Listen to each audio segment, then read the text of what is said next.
Welcome back to Survival Saturday with Johnny Tiger. The date is February 11th, 2023. Now, I have a confession to make. I actually started doing this yesterday. Yeah, prior to making Fitness Friday, I was halfway through Survival Saturday when I realized, oh no, wait a second, it's Friday. It's not Saturday. Why am I doing Survival Saturday? So I deleted the footage and did Fitness Friday. Now, come to think of it, I should have just gone ahead and finished the footage because it was halfway through anyway. But and I was kind of embarrassed and feeling a bit senile at that point. Ay, yeah, yeah, yeah. Anyway, today I want to talk about a little bit about being headlocked. Uh, More specifically, I want to give you guys a very, a couple of very e- easy escapes for headlocks, or at the very least, these should set you up for any other techniques or counter that you need to do.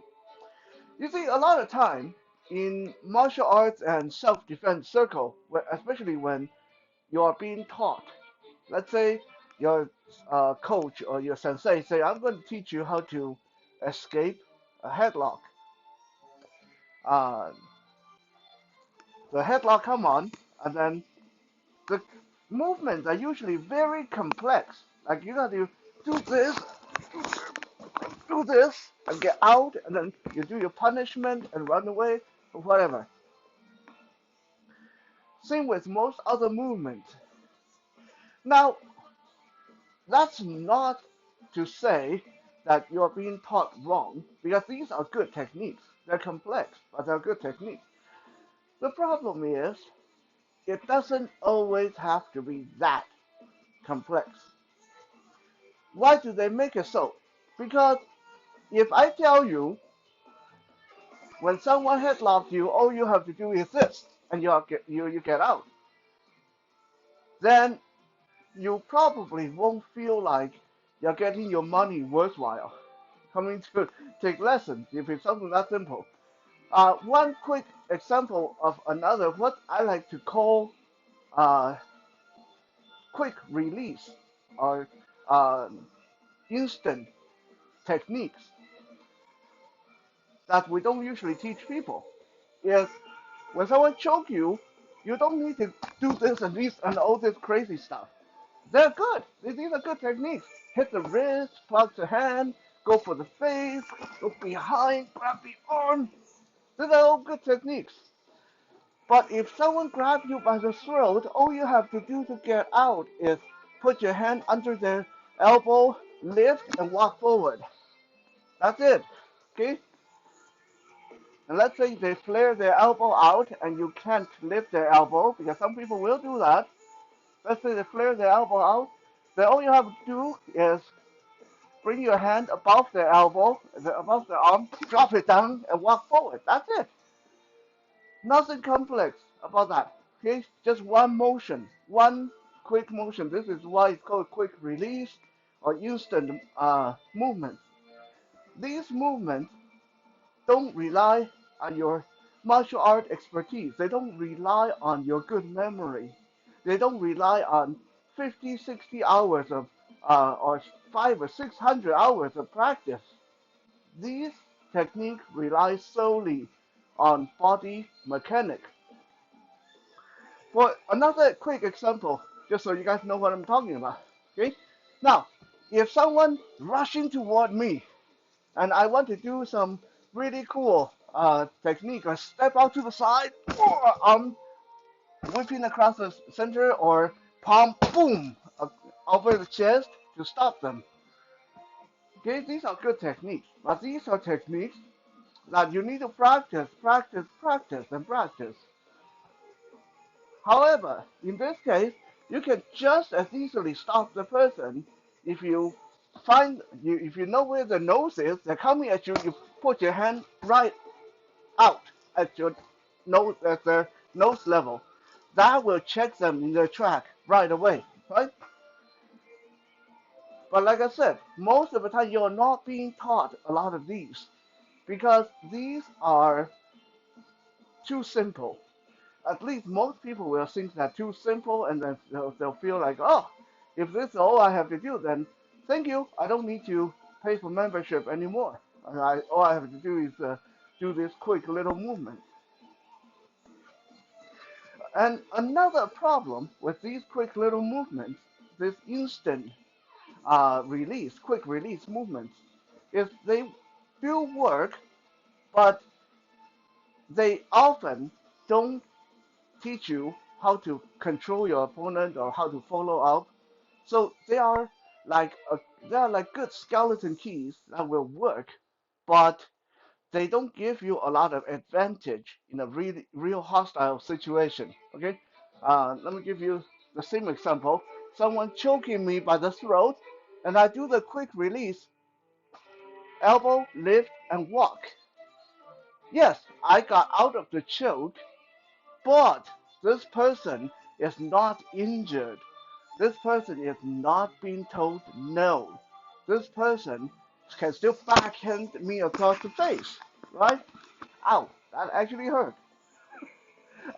This person can actually backhand me across the face. This person can grab my shirt and continue to come at me, which means I need to know other stuff. I need to know other ways of deterring them. I can't just rely on this quick release movements. So this is another reason why you're not being shown these shortcuts. However, once you accumulated enough martial art experience, enough fight experience, it is good to know these shortcuts because doing the big complex, they grab my throat, all this is good, it's great, but it takes a lot of energy sometimes, okay? And you don't always need to do that. So let's say the person coming at me, rather than doing all this big complex movement, breaking out the arm and getting the arm locked in, if I know what I'm doing, I lift the elbow, do my quick release, walk forward, boom! My other hand go right to the face. Okay, I can end the fight like that. I barely used any energy in this case, right? So back to headlock. There are a couple of quick release shortcuts that I'm going to show you guys today that will help you get out of, I would say 98, 97% of headlock situation. Okay? Now, this is provided that you train properly. What do I mean by training properly? A lot of martial art kind of mess up their students because they teach you, let your partner get the headlock on, nice and tight, and then you do your move. Okay? This results in a problem, which is a lot of time in a fight, you shouldn't stand there and let the person get the headlock on like that in the first place. Okay? So rather than training all the time, letting your partner get the choke on and then you do your move, after a while, start to resist as soon as you feel the hand or arm around your neck. The moment you feel this, come on, do your thing. Okay, don't let them settle the grip in. And this is how you train to protect yourself for real, is to react instantly rather than waiting for that headlock to come fully on. Right? So, shortcut number one for headlock. Very simple. Just remember the principle we are looking for is tuck and shove. Tuck and shove. When the person comes toward me and throw the arm around my neck for headlock, the first thing I want to do is tuck my chin down, pull my neck in as if I'm a turtle. I want to reduce the availability of my neck. Okay? I want to tuck my neck in the moment I feel this come on. Why? Because if I don't, then this will wrap around my throat, and I'm going to have problem. Okay, so I want to drop my chin, tuck my neck in, tuck everything in. So tug and then shove. What do I mean by shove? The moment I feel this arm come over my shoulder, around my neck, I tug and I put my forearm against the person's armpit or rib cage, and I shove, and I'm out. Okay, most people who train with Johnny Tiger can tell you that trying to headlock Johnny Tiger is amazingly difficult, even for people who are very experienced in grappling. I am very, very, very hard to headlock. Why is that? Well, part of it is because I have a very big neck, a very big shoulder, so it's very hard to control me by grabbing my shoulder or neck. But most of it is because I react instantaneously. The moment I feel the arm come around, I tug and I put my forearm against the rib cage and I shove them. Huh? If you have a partner to try this with, try this. Okay? Have your partner throw their arm around your neck like they're going to pull you into a headlock.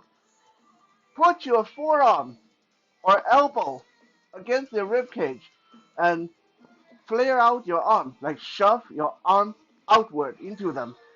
And now tell them to try to headlock you. Tell them try to pull you in. There's no way they can't. Okay? Once you lock your arm in, anchor your arm or forearm or elbow against the rib cage, they can't pull you in. Okay? It's just not humanly possible. It doesn't matter how much bigger they are. It doesn't work.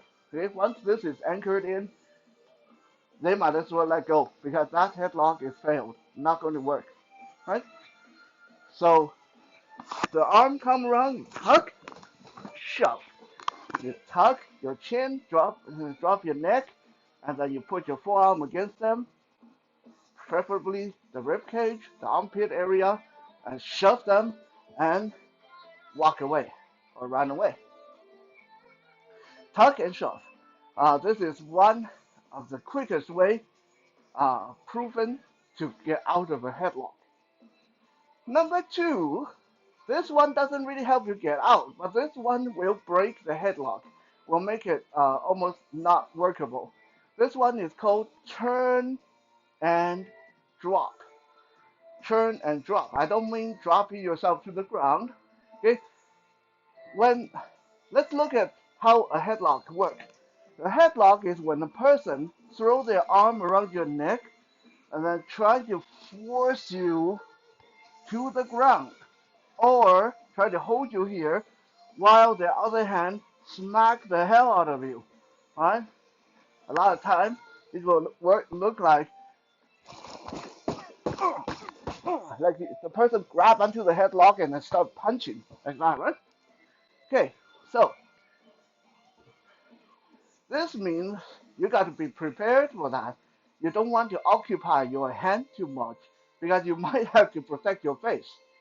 Okay, so the moment the headlock come over our neck, rather than staying facing forward, now I want to turn so I can face the person as much as I can. Why? Because this way, if he try to hit me, he's going to get me on the side of the head. I can hide my face behind his bicep. I can hide my face behind his arm.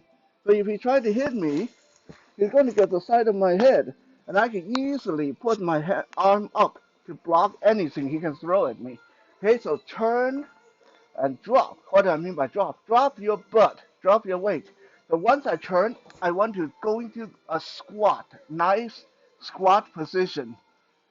This way, he's no longer able to crank me to the ground because now my shoulder is lower and my weight is lower. I'm more connected to the ground. My body is upright. Okay? So all my muscles are working together, all my joints, my bones are lined up. So as long as I turn toward him, I'll be safe from a lot of his punches And if I drop my weight, then he can't move me to the ground. Whether you prefer to do the tuck and shove like I do, or you find that uh, turning and dropping is more your pace, these are two simple shortcuts. And if you, as long as you keep them in mind, you should essentially one day become very, very difficult to headlock like me. Thank you for checking out today's episode. We'll be back again tomorrow for some Soul Search Sunday. For now, have a good night.